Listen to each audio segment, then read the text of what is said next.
Existe um monstro que não mata pela força bruta. Ele mata pela sedução. Ele convida e você entra. Em 1897, Bram Stoker publicou um livro que a crítica ignorou, os leitores adoraram e o século XX transformou em mito. Mas o Drácula que você conhece, o Capa Preta, o Castelo, o Eu Quero Beber Seu Sangue, não existe nesse livro. O que existe é muito mais perturbador. Estamos no fim da Era Vitoriana. A Inglaterra é o maior império do mundo, mas está apodrecendo por dentro. A ciência avança a passos enormes. Darwin abalou a fé. A psicanálise está nascendo e a eletricidade é quase mágica. E junto com todo esse progresso vem um medo enorme. O que ainda não conhecemos?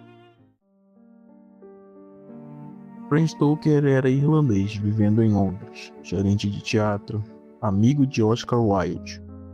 Homem culto, reprimido, fascinado por mitos eslavos. Passou 7 anos pesquisando folclore vampírico da Europa Oriental antes de escrever Drácula. E aqui está a primeira coisa que poucos sabem. Drácula não é baseado em Vlad Impalador. Stoker pegou apenas o nome Drácula, que em romeno significa filho do dragão.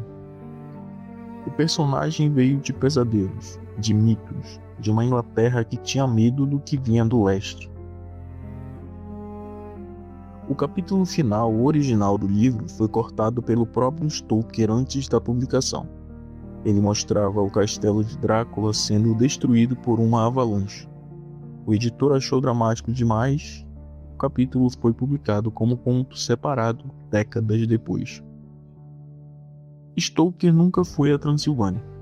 Toda a geografia do livro foi construída com mapas, guias de viagem e cartas a colegas. A precisão dos detalhes é tanta que viajantes hoje seguem a rota de Jonathan Harker e encontram os lugares descritos. Stoker morreu em 1912, relativamente pobre e pouco reconhecido. A viúva Florence Stoker passou anos processando filmes não autorizados, incluindo Nosferatu de 1922, que ela tentou destruir completamente. Falhou. O filme sobreviveu e hoje é considerado obra-prima. Mas nenhuma dessas curiosidades explica por que o livro ainda nos assombra 127 anos depois. Para isso, precisamos entrar no castelo. O livro começa com Jonathan Harker, um jovem advogado inglês, viajando para a Transilvânia para fechar um negócio imobiliário. Seu cliente quer comprar uma propriedade em Londres. O cliente, Conde Drácula. E já nessa premissa, Stoker planta algo genial. É Drácula quem quer vir para nós. Não somos nós que invadimos o mundo dele. Ele está se mudando para a civilização. O monstro vem do leste, fala inglês perfeito, estuda mapas de Londres. Ele está se preparando. Harker chega ao castelo. O conde é fascinante, elegante, culto, e então Harker começa a perceber os detalhes errados. A ausência de espelho, as mãos frias, o comportamento que não faz sentido.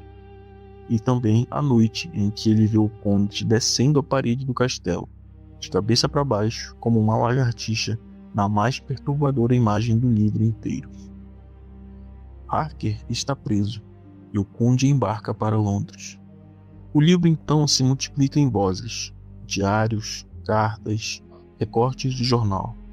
A namorada de Harker, Nina, a amiga Lucy, o Dr. Seward, o professor Van Helsing, um dos personagens mais bem escritos da literatura de horror, um homem que acredita em ciência e em monstros ao mesmo tempo. E em Londres, algo começa a acontecer com Lucy. Ela adoece, fica pálida, dorme mal, ninguém entende.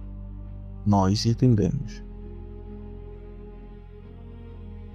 Aqui está a pergunta que os estudiosos nunca pararam de fazer. Do que Drácula é metáfora? A resposta mais óbvia é o medo do estrangeiro.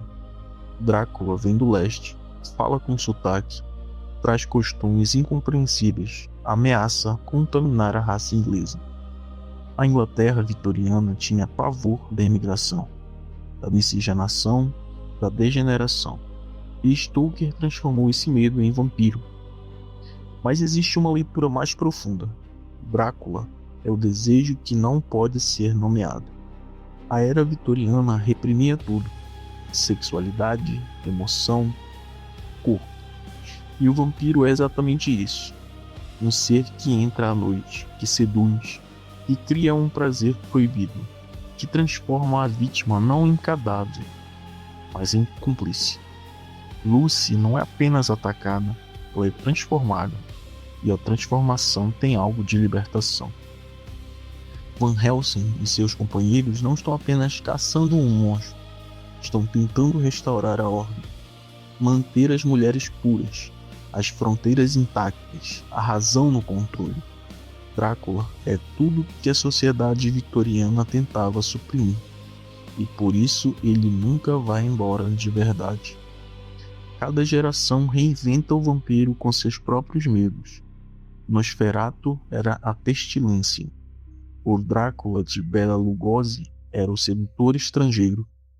O de Anne Rice era o gay melancólico. O de Coppola era o romântico eterno. Crepúsculo foi o adolescente perfeito demais para ser humano. Todos são Dráculas. Todos são o que não nos permitimos ser. O Drácula do cinema é mais famoso que o do livro, e essa é uma tragédia interessante.